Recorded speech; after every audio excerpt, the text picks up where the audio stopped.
Merci Monsieur le Président. Mes chers collègues, le rapport soumis au vote propose de voter les orientations stratégiques de la politique culturelle de la CEA. Je salue effectivement la volonté politique forte concernant la conduite de la refondation de ces politiques culturelles. Et je souhaiterais toutefois partager avec vous aujourd'hui 3 points d'étonnement. Le premier est le contenu même de ces orientations, en décalage manifeste avec le reste de votre politique. À la lecture du rapport, on ne peut que saluer la générosité de ces orientations. Les valeurs d'ouverture, d'acceptation des différences et de l'altérité, d'attachement aux droits fondamentaux et de citoyenneté sont mises en avant. Vous précisez les objectifs de promotion de la diversité, de renforcement de l'esprit christique, d'inclusion sociale et d'approche participative. Je ne peux évidemment que me réjouir de vous voir porter ces valeurs que mon groupe et moi-même avons par ailleurs défendues pendant la campagne. En revanche, chers collègues, je vois dans ces orientations une approche un peu schizophrène par rapport à ce que votre famille politique défend traditionnellement au niveau national. Nous devons en débattre afin de nous assurer que ces orientations stratégiques ne sont pas qu'une pure déclaration de principe. Je prendrai 2 exemples pour savoir à quoi nous en tenir. Mesdames et messieurs les républicains, les valeurs d'acceptation des différences, d'ouverture, d'altérité présentes dans ce rapport sont tout à fait contraires à la position de votre candidate à la présidentielle, Valérie Pécresse, qui fait la promotion de la théorie du grand remplacement. Condamnez-vous ces propos? Mesdames et messieurs de la République en marche, par ce rapport, vous témoignez un attachement aux droits fondamentaux. Mais considérez-vous, comme le président, les droits fondamentaux comme relatifs ou bien comme absolus?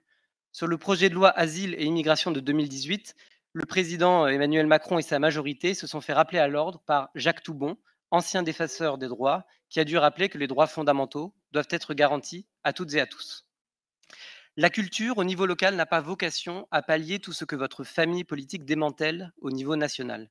Ces orientations n'ont pas vocation non plus à vous donner bonne conscience ni à éteindre les incendies que vous créez au niveau national. C'était mon premier point d'étonnement. Le second concerne une contradiction au sein même de ce rapport entre la promotion de l'ouverture, le dialogue des cultures, l'attachement affiché aux droits culturels et un texte qui impose les marqueurs alsaciens partout. Bien entendu, nous avons un rôle à jouer sur la question alsacienne, mais la politique culturelle n'a pas vocation à se réduire à cette dimension alsacienne, à se réduire exclusivement en tout cas à cette dimension alsacienne. Au nom de la liberté de création, pouvez-vous aujourd'hui me confirmer qu'il n'y aura pas de critères strictement alsaciens pour que la CEA puisse accorder son soutien à une structure ou à des artistes? Le dernier point, et j'en finirai là, concerne le caractère peu opérationnel de ce rapport. D'autres délibérations, vous l'avez évoqué, M. Schellenberger, viendront bien sûr décliner ces orientations, mais des orientations stratégiques doivent, à notre sens, aussi dessiner la stratégie partenariale, sans forcément entrer dans le détail, mais en tout cas définir nos interlocuteurs et la manière dont nous allons les associer. Élu de Strasbourg, 2 sujets m'interrogent. Comment la CEA va-t-elle se positionner par rapport au musée alsacien et sa future extension, dont les collections vont bien au-delà de la seule ville de Strasbourg? Et sur un autre dossier, comment la CEA va-t-elle soutenir les activités dans le cadre de l'opération Strasbourg, capitale européenne du livre?